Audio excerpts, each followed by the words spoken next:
కాళ్లలో నొప్పి, నరాల వాపు వంటి లక్షణాలతో బాధపడుతున్నారా? వెరికోస్ వెయిన్స్ లో అత్యాధునిక చికిత్స ఏవిస్ వాస్కులర్ సెంటర్.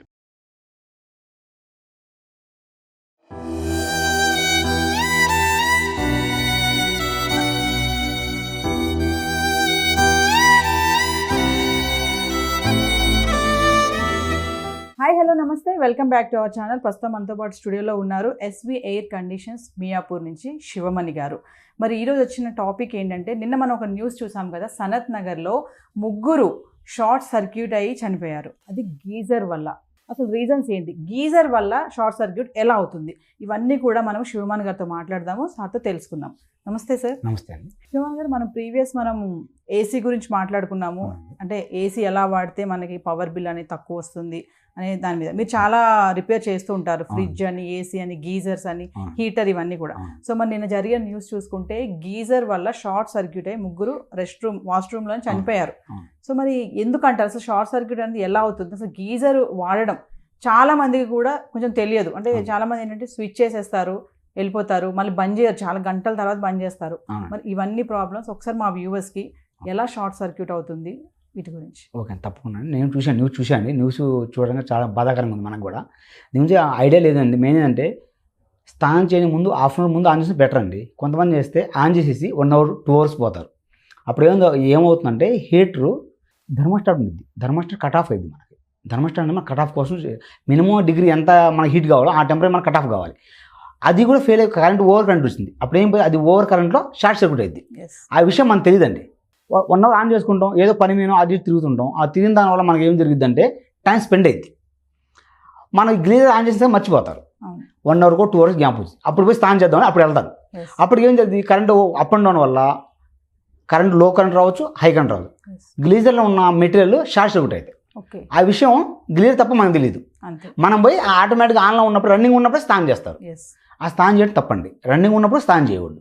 ప్లస్ అది ఎలా ఉందో తెలియదు, మనకి తెలియదు. కాబట్టి స్విచ్ ఆఫ్ చేసుకొని ఒకసారి మనం ఏ ట్యాప్ ఉందో ఆ ట్యాప్ అప్పుడు ఓపెన్ చేసుకొని వాటర్ పోసుకుంటే షార్ట్ సర్క్యూట్ కాదు.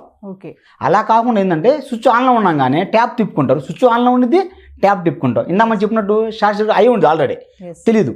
మనం చేయి పెట్టంగానే ఆటోమేటిక్గా వాటర్ అంటే ఏంది, కరెంట్ ఆటోమేటిక్ లాక్కునిద్ది, విడిగా లాగేసుకునిద్ది. విడిగా లాక్కునేది కంటే మనం పొడిదాన్ని ఉంటాం నేల మీద, అక్కడ బాత్రూమ్ అంటే ఏంది ఆటోమేటిక్గా మొత్తం తడిగానే ఉంటుంది. అంటే 50% మనం తడిగా ఉన్నప్పుడు 50% ఆటోమేటిక్ వాటర్ చేయబెడతాం, పెట్టంగానే లాగేసిద్దండి. అప్పుడు ఎంతమంది మనం వచ్చినా కూడా, ఈవెన్ 5 ఎంతమంది వచ్చినా ఆటోమేటిక్ తీసుకుంది అందరినీ. ఓకే, స్పాట్ డెడ్ అదని జరిగేది. ఓకే. సో అంటే మరి చాలా మంది ఇప్పుడు మీరు అన్నారు కదా స్విచ్ చేసి వెళ్ళొద్దు అని చెప్పేసి, కొంతమంది ఏంటంటే వేసేస్తారు, నీళ్ళు కూడా అలా డైరెక్ట్గా పట్టుకుంటా ఉంటారు, ఆపడం కూడా బంద్ చేస్తారు.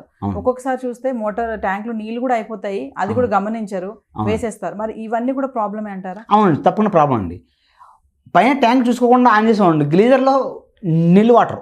సో గ్లీజర్ ఏమైనా ఉంటుంది, ఫిలమెంట్ ఒకటే ఉంటుంది, అప్పుడు వాటర్ ఉండవు. హీటర్ ఒకటే హీట్ అయింది. హీటర్ పని ఏంది, మన స్విచ్ ఆన్ చేసి దానిపైన హీట్ కావటమే. హీట్ అయిపోయింది, వాటర్ ఉన్నాయా లేవా దానికి సంబంధం లేదు, దాన్ని చేసే పని దాన్ని చేసేది. మినిమం హీట్ అయిన తర్వాత కట్ ఆఫ్ అయింది. కట్ ఆఫ్ మిషన్ బాగుంటే థర్మోస్టాట్ ఉంటుంది, థర్మోస్టాట్ బాగుంటే పర్లేదండి. ఒకవేళ ఆ థర్మోస్టాట్ బాగాలేదనుకోండి, అప్పుడు ఆ హీట్ అయ్యి బరస్ట్ అయిపోయింది, పలిగిపోతాయి కూడా ఒకసారి పలిగిపోతే ఒక చిన్న బాంబు సైజు పలిగిపోయింది ఆ సౌండ్కు. ఆ బాత్రూమ్ అంతా పలిగిపోయింది మొత్తం. అంత ప్లేస్లో మనం షార్ట్ సర్క్యూట్ అయినా ప్రమాదం మనకు. అలా కాకుండా ఈ హీటర్ పలిగిపోయినా అలా ప్రమాదమే. 2 విధాలు మనకే లాస్.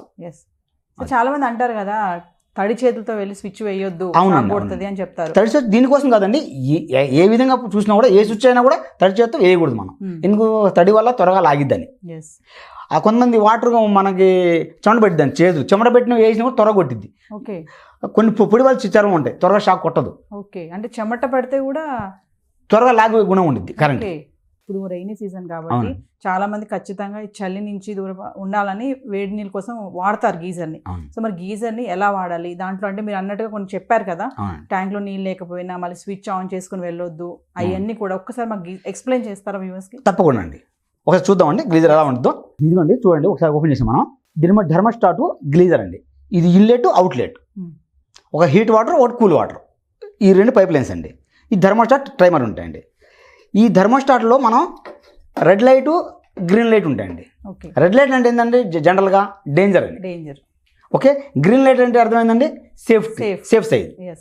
ఓకే, కూల్ వాటర్ ఉన్నంత వరకు మనకు గ్రీన్ లైట్లు ఉంటాయండి. ఎప్పుడైతే హీటర్ ఆన్ చేసామో రెడ్ లైట్ వెలిగిద్ది. అవును. రెడ్ లైట్ కట్ ఆఫ్ అయిపోయిన తర్వాత ఆ గ్రీన్ లైట్లో ఉండిద్ది. అంటే ఏంటంటే మనం అప్పుడు వాటర్ వాడుకోవచ్చు అని. ఓకే, రెడ్ నుంచి గ్రీన్కి వచ్చాక వాడుకోవచ్చు. Yes. అప్పుడు వాడుకున్నప్పుడు మనకి ఏం జరుగుతుందంటే ఇక్కడ స్విచ్ కూడా బంద్ చేసుకోవాలి దాంతోపాటు. ఓకే. ఇది ఇండికేషన్ ఇచ్చింది మనకి, రెడ్ లైట్ డేంజర్లో ఉంది, మీరు దాన్ని తాకండి అర్థం. Yes. ఏది వాటర్ని తాకవద్దని. అవును. ఎప్పుడైతే రెడ్ లైట్ ఆరిపోయిందో మనం సేఫ్ సైడ్గా చూసుకోవచ్చు. Yes. అప్పుడు మన ట్యాప్ అప్పుడు తిప్పుకోవాలి. స్విచ్ ఆఫ్ చేసిన తర్వాత Mm.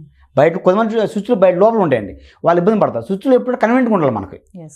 ఎక్కడో 6 feet 7 feet ఉండిద్ది. అవును. పిల్లలు వస్తారు, అవును. స్కూల్ లేట్ అవుతుంది కదా, ఏం చేస్తారు, ఆన్లోనే పెట్టి ట్యాప్ తిప్పేసి చేతులు పెట్టేస్తాం. Yes. అదే మెయిన్ జరిగే ప్రమాదం. కొంతమంది అయితే ట్యాప్ కిందే వాటర్ వేడి వాటర్ పోసుకుంటారు, షవర్ కింద షవర్ పోసుకుంటారు. కింద. అప్పుడు చాలా ప్రమాదం. డైరెక్ట్ వాటర్ పడతాయి, అవును. మొత్తం ఎర్తింగ్ అయిపోయింది. Yes. వేరే వాళ్ళు లోపల కూడా వచ్చి స్విచ్ కూడా ఆఫ్ చేయలేదు. ఓకే. స్విచ్ ఎప్పుడు బయట ఉండాలండి, ఓకే. లోన ఉండడం చాలా ప్రమాదం. ఇప్పుడు ఆఫ్ చేయాలని కూడా ఆఫ్ చేయలేం కదా మనం. Yes. అదే బయట ఉందనుకో, సేఫ్ సైడ్ బయట చూసిన షాక్ కొట్టామని థాట్ రాగానే వెంటనే వచ్చి స్విచ్ ఆఫ్ చేసుకుంటాం. అదే పైన ఉంది అనుకోండి, ఎంసీబీ ఎక్కడ ఉంది దేవుడాలి. ఒక ఇంట్లో ఎంసీబీ ఉంటాయండి, కానీ ఎక్కడ ఉందో టైం పట్టింది. ఆ స్పాట్లో మనకి టెన్షన్లో గుర్తురాదు. అదే కనుక స్విచ్ కన్వీనియంట్ బయట పక్క ఉంది అనుకోండి, బాత్రూమ్ పోయే వేలో ఉంది అనుకోండి, స్విచ్ ఆఫ్ చేసుకుని సేఫ్ చేస్తాం. ఓకే. మనం షాక్ కొట్టిన 30 secondsలో అంతే. ఓకే. 30 secondsలో మనం చనిపోతారండి. అందువల్ల మనం ఎక్కువగా ఏంటంటే వాటర్ ట్యాప్ కింద స్నానం చేయొద్దు, స్విచ్ ఆఫ్ చేసుకొని ట్యాప్ తిప్పుకోవాలి. సో ఎవ్రీ టైం ఏంటంటే గీజర్ మనం స్విచ్ వేసుకొని వాటర్ హీట్ అయ్యాక మనం స్విచ్ ఆఫ్ చేయాలి. అవునండి, ఖచ్చితంగా చేయాలి. మనం వెళ్ళాలండి, అప్పుడే మనం చేసుకోవాలి. అందుకనే అండి ఎక్కువ ఏంటంటే ఇప్పుడు ఇన్స్టెంట్ గ్లీజర్ వచ్చిందండి. ఇన్స్టెంట్ గ్లీజర్ అండి వాటర్ రాగానే హీట్ అయిపోతాయి. అది చాలా ఫాస్ట్ అండి, దానివల్ల చాలా డేంజర్ కూడా. వేసిన సెకండ్స్కే చాలా డేంజర్ కూడా. ఒకప్పుడు మనం వాడేటప్పుడు ఓల్డ్ మోడల్ మాన్యువల్ ఉంటాయి, అవి వచ్చేసి 20 లీటరు 15 లీటరు 25 లీటర్ అలా ఉంటాయండి. ఎక్కువ లీటర్ ఎందుకని ఉండేది, ఎక్కువ వేడి నీళ్ళు స్టోరేజ్ అయితే అప్పుడు స్విచ్ ఆఫ్ చేసుకుంటే ఆ నీళ్ళు ఇద్దరికో ముగ్గురికో మనం పంచుకుంటామండి. ఇప్పుడు ఇలా కాదు కదా, చిన్న గ్లీజర్ చేసుకుంటాం, ఇన్స్టెంట్ గ్లీజర్ ఆన్ చేయడం పోసుకోవడం. అప్పుడు పోసుకోవడం వల్ల షార్ట్ సర్క్యూట్ అయితే ఏంది, ఇలా ఎన్ని ప్రాబ్లం అండి. ఓకే. గ్లీజర్ ఎప్పుడు పెద్దగా ఉన్నప్పుడు మనకు సేఫ్ సైజ్ ఆఫ్ చేసుకున్నా వాటర్ వస్తాయి. వీళ్ళేం చిన్న గ్లీజర్ కొనుక్కుంటాడు, డబ్బులు లేక ఏదో పరంగా తన ఇబ్బంది, ఆ ఇబ్బంది వల్ల మనకేంటంటే ఈ విధంగా జరుగుతుంటాయి షార్ట్ సర్క్యూట్ మనకి. ఓకే. సో మీరు స్విచ్ అన్నారు కదండి శివమన్ గారు, మరి స్విచ్ డైరెక్ట్గా అలా కాకుండా ఇంకేమన్నా మనకి సొల్యూషన్స్ ఉన్నాయా? ఉందండి, దీనికి ఎంసీబీ అని ఒకటి ఉండిద్దండి. మెయిన్ ఎంసీబీ ఒకటి ఉండండి. అది కాకుండా గ్లీజర్ పేస్లో మనం ఎక్కడైతే ప్లగ్ పెడతామో ఈ ప్లగ్ టాప్ అండి, ఈ ప్లగ్ టాప్ ఎక్కడైతే మనం పెడతామో ఈ సాకెట్ పక్కన కూడా మనం స్విచ్ కాకుండా ఎంసీబీ వేసుకుంటే కొంతవరకు బెటర్ అండి. ఎందుకంటే ఎప్పుడైనా తడి చేతితో వెళ్ళి అవునండి, ప్రాబ్లం ఉండదు. స్విచ్ అనేది స్పార్క్ సర్క్యూట్ వచ్చిందండి. స్విచ్ చేసినప్పుడు ఆన్ చేసినప్పుడు లోడ్ మీద ఉండిద్దండి, హెవీ లోడ్ మీద ఉంటాయి, ఎక్కువ వాటేజ్ మీద ఉంటాయి, 2000 వాటేజ్ 3000 వాటేజ్ 5000 వాటేజ్. ఆ వాటేజ్ మీద ఓవర్ హీట్లో ఉంటాయి. అప్పుడు స్విచ్ కూడా స్పార్క్ వచ్చే ఛాన్స్ ఉంటాయి. ఆ ఎంసీబీ అయితే అంత స్పార్క్ రాదండి. ఆ ఎంసీబీ ఆఫ్ చేయడం కన్వీనియంట్గా ఉంటాయి, పట్టుకోవడానికి కూడా ఒకసారి మీరు చూడొచ్చు, అది కూడా ఎంసీబీ కూడా. దాన్ని కూడా మనం ఆఫ్ చేయడం ఆన్ చేయడం చూసుకుంటే ఆటోమేటిక్గా సేఫ్ అవుతాం. శివ, ఒక విషయం చెప్పండి, ఇప్పుడు ఇది వర్షాకాలం కదా, ఇప్పుడు నాట్ ఓన్లీ గీజర్, మనకి ఏంటంటే కొన్ని ఇల్లు తడి వస్తుంది. అవును, కరెంట్ షాక్ కొడుతుంది, గోడలు కూడా షాక్ వచ్చింది, గోడలు కూడా షాక్ కొడుతుంది. మరి గీజరే కాకుండా మనకి ఇంట్లో ఇంకా ఎలక్ట్రానిక్ చూసుకుంటే ఫ్రిడ్జ్ ఉంది మనకి, కొంతమంది హీటర్ వాడతారు. అవునండి. సో మరి వీటి వల్ల కూడా షార్ట్ సర్క్యూట్ అవునండి, తప్పకుండా వస్తుంది. ఫ్రిడ్జ్ వల్ల, గ్లీజర్ వల్ల, మిక్సీ వల్ల, కిచెన్లో ఈ 3 ఐటమ్ వల్ల కరెంట్ షాక్ కంపల్సరీ వచ్చింది. దీనివల్ల గోడలు మొత్తం షాక్ కూడా వస్తాయండి గీజర్ వల్ల. పక్కింట్లో గ్లీజర్ రిపేర్ అయినా కూడా మన ఇంట్లో కరెంట్ షాక్ వచ్చిందండి. అంటే వాళ్ళ ఇంట్లో ప్రాబ్లం అంటే ఇప్పుడు అపార్ట్మెంట్స్ ఉందండి, అపార్ట్మెంట్ వాటర్ లింక్ ఒకటే ఉంటుంది, అందరికి వాటర్ లింక్ ఒకటే ఉంటుంది.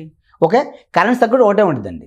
అందువల్ల వాళ్ళ ఇంట్లో రివర్స్గా అయినప్పుడు కరెంటు మన ఎర్తింగ్ ఫెయిల్ అయితే, ఎర్తింగ్ ఫెయిల్ అయినప్పుడే, ఎర్తింగ్ బాగున్నప్పుడు కరెంట్ షాక్ కొడదండి. ఎర్త్ ఫెయిల్ అయినప్పుడు ఎర్త్ ద్వారాగా కరెంటు ఎక్కడ దాకా ఆన్లో ఉన్నాయో ఆ రోజు వాళ్ళందరికీ మళ్ళీ కరెంట్ రిటర్న్ వచ్చింది. ఓకే, మనకే అని కాదు, మన పక్కన కరెంట్ షాక్ వచ్చే ఛాన్స్ ఉంది. ఇంట్లో కూడా. మిక్సీ అన్నారు కదా, అవునండి, మిక్సీ ద్వారా కూడా వస్తుందా? మిక్సీ సేమ్ ప్రాసెస్ అండి. మిక్సీ కూడా 3 వైర్లు ఉంటాయి, ఇలా ఎర్త్ కూడా ఉంటుందండి. అది హెవీ లోడే, 1000 వాట్ 2000 కాదు, కరెంట్ షాక్ కూడా తక్కువ దానికి. ఎందుకంటే మనం స్విచ్ తీసుకుంటాం. దీనికి ఏం జరుగుతుందంటే ఇది షార్ట్ సర్క్యూట్ అయిందనుకోండి, అయినా కూడా మన గ్లీజర్ని ఒక్కసారి ప్లగ్లో పెట్టిన తర్వాత నేను తీయమండి, లైఫ్ లాంగ్ ఎవరు తీయరని కొంతమంది, కానీ తీసుకోవాలి. ఎప్పుడైతే రిపేర్ ఉందో అప్పుడు దాన్ని తీసుకుంటే దాన్ని సేవ్ అవుతాం. మనం ఏంటంటే ఎప్పుడు ఆన్లో పెడతామండి, ఒక ఎండాకాలం తీసి పక్కన పెట్టి మళ్ళీ వర్షాకాలం ఎప్పుడు అవసరం అప్పుడు పెట్టుకుని స్విచ్ చేసుకుంటే సేఫ్ సైడ్ ఉండండి. ఎప్పుడు ఆన్లో ఉండటం వల్ల మన ఉరుములు మెరుపులు వస్తాయి, దాని ద్వారా షార్ట్ సర్క్యూట్లు అవుతుంటాయి. ఓకే, ఇంట్లో ఏ ప్రాబ్లం అయినా సార్ట్ సర్క్యూట్ ఉన్నప్పుడు దీని ద్వారా ఇది కూడా కొట్టేసిందండి, హైవీ కరెంట్ వచ్చింది, హెవీ. దీని ద్వారానే ఆటోమేటిక్ కరెంట్ తీసుకుంటుంది. ఓకే. ఫేస్ న్యూట్రల్ ద్వారా ఏదో ఒక పరంగా కరెంట్ లోనికి వెళ్ళిపోయింది, పాస్ అయిపోయింది. అచ్చా. అప్పుడు షార్ట్ సర్క్యూట్ అవుతుంది, మనకు తెలియదు ఆ విషయం. మనం స్విచ్ ఆన్ చేసుకుంటాం. ఓకే. నాకు నిన్న బాగుంది కదండి, ఈ రోజు షాక్ కొట్టినాను, నిన్న బాగుంది, కానీ ఈ నైట్ ఉరుముల మెరుపులతో ఏదో కారణం వల్ల కరెంట్ అప్ అండ్ డౌన్ అయ్యి ఆన్ పోవచ్చు. అప్పుడు షార్ట్ సర్క్యూట్ అయి ఉండొచ్చు, అప్పుడే మనం ఆన్ చేయొచ్చు, అప్పుడే షాక్ కొట్టచ్చు. ఇది జరుగుతుందండి. అది మీరు ఎప్పుడు పెట్టే ఉంచుతున్నారని చెప్తున్నారు కదా. మామూలుగా గీజర్ చూసుకుంటే చాలా మంది ఇళ్లలో వాష్రూమ్ లో పైన పెడతారు దీన్ని. అవునండి. మరి డైలీ మనం దాన్ని తీసి పెట్టలేము, మరి పైన ఎందుకు పెడుతున్నారు? పైన పెట్టుకోకూడదండి, టెక్నీషియన్ పరంగా వాటర్ కింద పెడితే ఏంటంటే వాటర్ ప్రాబ్లం అని చెప్పి పైన పెడతారండి. ఏది మన వాటర్ పోసినప్పుడు ఏదైనా దాని ప్లగ్ వాటర్ పడతాయేమని. అలా కాకుండా మనం ఈ వైర్ని ఎక్కువ మంది పొడుగు పెట్టుకోండి, ఎక్స్టెన్షన్ పెట్టుకోవాలి. మనం మినిమం 3 మీటర్ 5 మీటర్ పెట్టుకొని వాటర్ ఎక్కడైతే ఏ మూల పడదో ఆ మూల స్విచ్ అందుబాటులో పెట్టుకుంటే బెటర్. ఓకే. అన్ని మూల వాటర్ పడవ మనం వాష్రూమ్లో ఒక మూల ఉంటుంది, ఆ మూల తీసుకొని ఒక ప్లగ్ టాప్ పెట్టుకుంటే సేఫ్ సైడ్ ఉంటుంది. ఓకే. అది సో లేదనుకోండి, పైన ఉన్నప్పుడు మనం ఎంసీబీ చెప్పామండి, బయట పక్క ఎంసీబీ పెట్టుకుంటే సేఫ్ సైడ్. అచ్చా. సో మా వ్యూవర్స్కి మీరు రైనీ సీజన్లో ఈ ఎలక్ట్రానిక్ డివైస్ ఏవైతే ఇళ్లలో ఉంటాయో, మీరు అన్నారు ఫ్రిడ్జ్ మిక్సీతో కూడా వస్తుందని చెప్తున్నారు, గీజరు. మరి ఈ సీజన్లో పిల్లలు కూడా చాలా మంది పిల్లలు కూడా అశ్రద్ధగా కూడా ఉంటారు, పెద్దవాళ్ళు కూడా అలానే ఉన్నారు. సో మా వ్యూవర్స్కి ఏం చెప్తారు యాజ్ ఏ మీరు ఒక రిపేరిస్ట్గా? ఇవన్నీ కొంచెం జాగ్రత్తగా ఉండాలని కొన్ని టిప్స్ ఏంటంటే, ఇక్కడ మనం వర్షాకాలం వచ్చిన తర్వాత స్టార్ట్ కాగానే ఒక్కసారి ఇంట్లో కరెంట్ పర్ఫెక్ట్గా చూసుకోవాలండి. ఎలా ఉన్నాయి, గ్లీజర్ ఇప్పుడు రిపేర్ లేదు అని అనుకోవద్దు. మనం రిపేర్ ఉందో లేదో ఒకసారి చెక్ చేసుకోండి, ఇంట్లో వరకు చెక్ చేసుకోండి. ఎంసీబీ ఎలా ఉంది, స్విచ్చెస్ ఎలా ఉన్నాయి, ఈ ప్లగ్ టాప్ కొన్నిసార్లు కాలిపోయింది, బ్లాక్ అయితే అండి చూసుకోం మనం, ఎందుకంటే ఆ ఉండిపోవడం వల్ల. అప్పుడప్పుడు తీసి పెట్టడం వల్ల ఇది ఎలా ఉందో అర్థమైంది మనకి. మొత్తం కాలిపోతే అర్థం కాదు మనకి, పైన ఎలా ఉంది, పైన బాగుంటుంది, ఈ మొక్క మొత్తం కాలిపోతాయి. అప్పుడు మనం తీసుకోవడం వల్ల మనకు అర్థమైంది ఇది ఫాల్ట్ అని. ఇవి చూసుకోవటాలు, ఎర్త్ పర్ఫెక్ట్గా ఉందా లేదా, అపార్ట్మెంట్స్ కావచ్చు, ఇల్లు కావచ్చు, అపార్ట్మెంట్స్ మెయింటెనెన్స్ టీమ్ వాళ్ళు చూసుకోవాలి. ఆ ఎర్త్ పర్ఫెక్ట్ ఉందా లేదా. ఎర్త్ పర్ఫెక్ట్ ఉన్న నాళ్ళు కరెంట్ షాక్ కొట్టదండి. ఎర్త్ ఎప్పుడైతే డ్యామేజ్ ఉంటో రివర్స్ కరెంట్ సప్లై అయింది. సో వ్యూవర్స్, మరి విన్నారు కదా శివమాన్ గారు చెప్పిన విషయాలు, చాలా విషయాలు చెప్పారు. మరి వర్షాకాలం రైనీ సీజన్ ఇది, చాలా జాగ్రత్తగా ఉండండి ఎలక్ట్రానిక్ డివైసెస్ విషయంలో. మిక్సీ విషయంలో కూడా గీజర్, ఫ్రిడ్జ్ షార్ట్ సర్క్యూట్ అనేది ఎలా అయినా రావచ్చు, కొంచెం కేర్ తీసుకోండి. పిల్లలు ఉన్న వాళ్ళైతే ఇంకా జాగ్రత్తగా ఉండాలి, తడి చేతులతో వేయొద్దు. దాని ప్లేస్లో ఎంసీబీ కూడా పెట్టమని చెప్తున్నారు. మరి నిన్న జరిగిన సంఘటన సనత్ నగర్లో మరి వాళ్ళ చావుకి ఎవరు కారణం కాదు, జస్ట్ షార్ట్ సర్క్యూట్ వల్ల 3 ప్రాణాలు బలి తీసుకోవడం అయితే చూసాం మనం. ఇది చాలా బాధాకరం విషయం. మరి అందుకోసమే సుమన్ టీవీ మేము ఏంటంటే ఈ రైనీ సీజన్లో కొన్ని జాగ్రత్తలు ఖచ్చితంగా ఇలాంటి విషయాల్లో ఉండాలని చెప్పేసి మేము ఈ వీడియో చేయడం అయితే జరిగింది. మరొక ఎపిసోడ్తో మళ్ళీ కలుద్దాం. This is Naveena signing off. Thank you. Suman టీవీలో మీ పర్సనల్ అండ్ బిజినెస్ ప్రమోషన్స్ కోసం కింది నెంబర్కి కాంటాక్ట్ చేయండి.